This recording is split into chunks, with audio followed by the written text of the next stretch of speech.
نحمدہ و نصلی علی رسولہ الکریم اما بعد فاعوذ باللہ من الشیطان الرجیم بسم اللہ الرحمن الرحیم قال اللہ تبارک و تعالی فی القرآن المجید وَإِذَا قِيلَ لَهُمُ اتَّقُوا مَا بَيْنَ أَيْدِيكُمْ وَمَا خَلْفَكُمْ لَعَلَّكُمْ تُرْحَمُونَ وَمَا تَأْتِيهِمْ مِنْ آيَةٍ مِنْ آيَاتِ رَبِّهِمْ إِلَّا كَانُوا عَنْهَا مُعْرِضِينَ وَإِذَا قِيلَ لَهُمْ أَنْفِقُوا مِمَّا رَزَقَكُمُ اللَّهُ قَالَ الَّذِينَ كَفَرُوا لِلَّذِينَ آمَنُوا أَنُطْعِمُ مَنْ لَوْ يَشَاءُ اللَّهُ أَطْعَمَهُ إِنْ أَنْتُمْ إِلَّا فِي ضَلَالٍ مُبِينٍ وَيَقُولُونَ مَتَى هَذَا الْوَعْدُ إِن كُنتُمْ صَادِقِينَ مَا يَنظُرُونَ إِلَّا صَيْحَةً وَاحِدَةً تَأْخُذُهُمْ وَهُمْ يَخِصِّمُونَ فَلَا يَسْتَطِيعُونَ تَوْصِيَةً وَلَا إِلَىٰ أَهْلِهِمْ يَرْجِعُونَ صدق اللہ العظیم۔ قال رسول اللہ صلی اللہ علیہ وسلم خیرکم من تعلم القرآن وعلمہ او کما قال علیہ الصلاۃ والسلام۔ اللہم صلی علی سیدنا محمد وعلی آل سیدنا محمد وبارک وسلم۔ اللہم صلی علی سیدنا محمد وعلی آل سیدنا محمد وبارک وسلم۔ اللہم صلی علی سیدنا محمد وعلی آل سیدنا محمد وبارک وسلم۔ آج جو آیات مبارکہ تلاوت کی ہیں سورہ یاسین کی آیت نمبر 45 سے آیت نمبر 50 تک، پچھلی آیات مبارکہ کے اندر توحید کے بارے میں اللہ رب العزت بیان فرما رہے تھے کہ کچھ جو نشانیاں ہیں جو انسان کے لیے اللہ رب العزت نے بتائیں، کہ جس طرح فار ایگزامپل سورج ہے والشمس تجری لمستقر لہا، کہ سورج جو ہے وہ کیا کرتا ہے، چلتا رہتا ہے مقررہ راستے کے اوپر، اور ذالک تقدیر العزیز العلیم، اور یہ اللہ رب العزت کی قدرت ہے کہ وہ غالب بھی ہے، اس کا علم بھی کامل ہے، اس کا جو غلبہ ہے، اس کی جو قدرت ہے وہ بھی کیا ہے، کامل ہے۔ اور اسی طرح چاند جو ہے وہ اپنی منازل کو کیا کرتا ہے، طے کرتا رہتا ہے، حتیٰ عاد کالعرجون القدیم، کہ حتیٰ کہ یہاں تک کہ وہ ایک کھجور کی شاخ کی طرح ہو جاتا ہے، بالکل پتلا ہو جاتا ہے۔ اور اسی طرح نہ سورج اس لائق ہے، نہ اس میں مجال ہے کہ وہ چاند کو جا پکڑے، یعنی چاند سے پہلے آ جائے، یا چاند کو جا پکڑے، یعنی دونوں کی اپنی اپنی منازل ہیں۔ ایسا نہیں ہے کہ سورج جو ہے وہ چاند کے کام میں دخل اندازی کرے گا، یا چاند جو ہے وہ سورج کے کام میں دخل اندازی کرے گا۔ اسی طرح جو لیل ہے، رات ہے، اس میں یہ مجال نہیں ہے کہ وہ دن سے پہلے آ جائے۔ جو اللہ رب العزت نے اس کے لیے سیٹ اپ کیا ہوا ہے وہ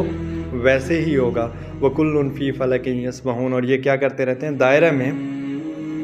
گردش کرتے رہتے ہیں۔ اور اسی طرح ایک نشانی اللہ رب العزت نے ان کے لیے کشتیوں کی دی، ایک مثال دی کہ یہ جو کشتی ہے اس کے اوپر سفر کرتے ہیں، وہ کشتی کیا ہوتی ہے، پانی کے اوپر تیرتی ہے، اس کے اوپر سفر کرتے ہیں۔ اور اسی طرح کشتی کے علاوہ اللہ رب العزت نے فرمایا کہ اور بھی سواریاں پیدا کی ہیں تاکہ یہ اور ان کے اولادیں جو ہیں اس سے فائدہ حاصل کر سکیں۔ اور یہ اللہ رب العزت فرما رہے ہیں کہ یہ جو دنیا کی زندگی ہے یہ ایک چند معین وقت تک زندگی ہے، اور اس سے یہ اللہ کی رحمت ہی ہے، یہ نعمت ہے، اس سے یہ فائدہ اٹھا لیں۔ اس کے بعد جو ہے اللہ سبحانہ و تعالیٰ کے سامنے سب کو جمع ہونا ہے۔ آگے اللہ رب العزت فرما رہے ہیں کہ وَإِذَا قِيلَ لَهُمْ، اور جب کہا جائے ان سے اتقوا، کہ تم ڈرو، یعنی اللہ کے عذاب سے ڈرو، مَا بَيْنَ أَيْدِيكُمْ، جو ان کے سامنے ہے، وَمَا خَلْفَكُمْ، اور جو ان کے پیچھے ہے، یعنی جو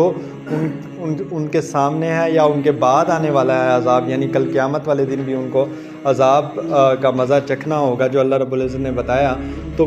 جب ان سے کہا جائے کہ یہ ان سے ڈریں، لعلکم ترحمون، تاکہ تم پر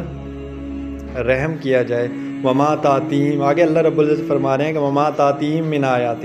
اور ان کے پاس کوئی ایسی نشانی نہیں آئی من آیات ربہم، ان کے رب کی طرف سے، الا کانوا عنہا معرضین، جس سے انہوں نے روگردانی نہ کی ہو، جس کو انہوں نے جھٹلایا نہ ہو۔ یہ انسان خود بھی اگر اپنے اندر بھی دیکھے تو اس کو ایسی نشانیاں مل جائیں گی کہ وہ اللہ رب العزت کی ساری زندگی بھی حمد کرتا رہے تو وہ بھی ناکافی ہو جائے گی۔ اللہ سبحانہ و تعالیٰ کی اتنی نشانی ہے، لیکن اللہ رب العزت فرما رہے ہیں کہ کوئی ایسی نشانی نہیں ہے جس سے انسان نے کیا نہ کی ہو، روگردانی نہ کی ہو ان کفار نے۔ وَإِذَا قِيلَ لَهُمْ أَنفِقُوا، اور جب ان سے کہا جائے انفقوا، ہاں خرچ کریں، مما رزقکم اللہ، اس میں سے جو اللہ رب العزت نے ان کو رزق دیا ہے۔ قال الذین کفروا، تو یہ جو کفار ہیں یہ کیا کہتے ہیں مسلمانوں سے، للذین آمنوا، ان لوگوں سے جو ایمان لے، انطعم من لو یشاء اللہ اطعمہ، کہ ہم کیوں کھلائیں ان کو، آپ کا اللہ ان کو کیوں نہیں کھلاتا۔ ان انتم الا فی ضلال مبین، بلکہ یہ بھی کہتے ہیں کہ تم ہی کھلی گمراہی میں پڑے ہوئے ہو۔ یعنی ان کفار سے جب کہا جاتا ہے کہ جو اللہ رب العزت نے رزق دیا ہے وہ انسانوں پر بھی تو خرچ کرو، ان پر بھی رحم کرو، مخلوق کی بھی خدمت کرو، تو وہ کہتے ہیں کہ آپ کے اللہ نے اس مخلوق کو پیدا کیا ہے، تو تم لوگ آپ کا اللہ ہی ان کو کھلائے، ہم کیوں کھلائیں۔ اور بلکہ یہ بھی کہتے ہیں کہ تم لوگ حقیقت میں یہ ہو کہ کھلی گمراہی میں پڑے ہوئے ہو۔ وَيَقُولُونَ مَتَىٰ هَٰذَا الْوَعْدُ، اور کہتے ہیں مَتَىٰ هَٰذَا الْوَعْدُ، کہ یہ جو تمہارا وعدہ ہے، جو تم کہتے ہو کہ کل قیامت والے دن ہم نے اللہ رب العزت کے سامنے پیش ہونا ہے، یہ کب آئے گا، ان کنتم صادقین، کہ کب یہ وعدہ سچا ہوگا اگر تم سچے ہو۔ آگے اللہ رب العزت فرما رہے ہیں کہ ما ینظرون الا صیحۃ، وہ انتظار نہیں کر رہے مگر الا صیحۃ واحدۃ، ایک چنگھار کی، وہ صرف اور صرف اس